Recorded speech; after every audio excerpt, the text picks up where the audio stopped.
We had a lot of rain this weekend, but we did get a few hours of sun. I took the opportunity to sow the only empty bed I currently have in the garden. It's so easy to get good germination when you let nature water the seeds in.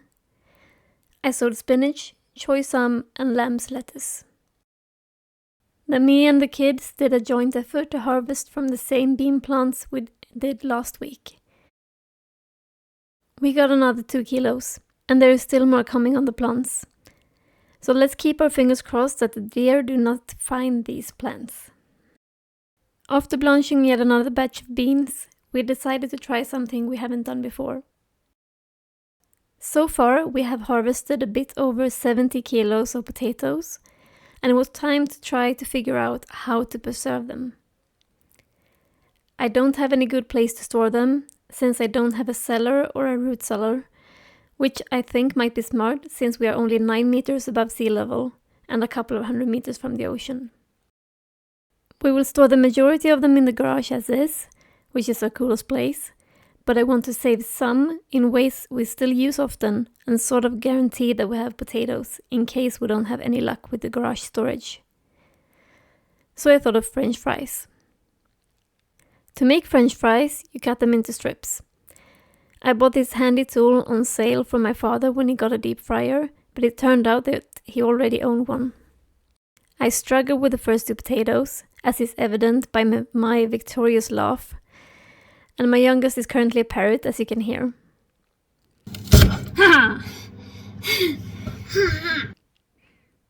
The struggle turned out to be because it mattered how you place the potatoes in this tool. The first 2 touched the sides. When they didn't touch the sides, it was actually quite easy.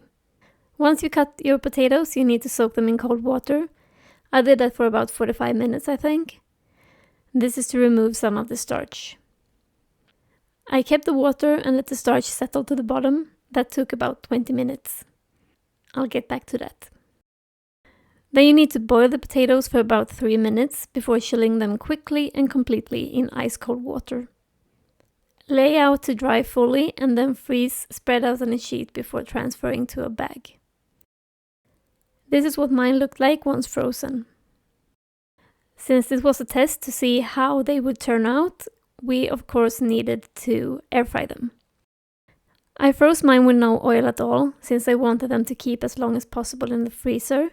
So before air frying, I poured some rapeseed oil in a bag with the French fries and shook. I air fried on 180 degrees Celsius for 40 minutes total, pausing and shaking.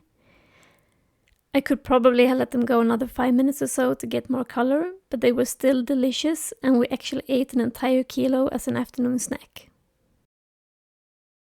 What about the starchy water? Well, once the starch settles to the bottom, I poured out almost all the water, leaving a white sludge. That dried overnight and I could scrape it out of the container. It still needs to be ground up and I only got about a teaspoon's worth, but it was not really an effort to keep the water around and wait for it to dry out. I will definitely make more French fries and I will save the starch then as well. We bake gluten-free since we have celiac disease in our family, and I make a jelly roll with potato starch instead of wheat flour. I think it would be fun to try and make at least one from the starch I'll save when I make bigger batches of fries. All in all, fries were a success, and now I just need to find some free time to make a giant batch for our chest freezer. Preferably before I need to harvest the next bed of potatoes. How do you preserve potatoes other than storing cold? Have you made instant potatoes or any other fun ways that also cuts down on cooking time further down the line?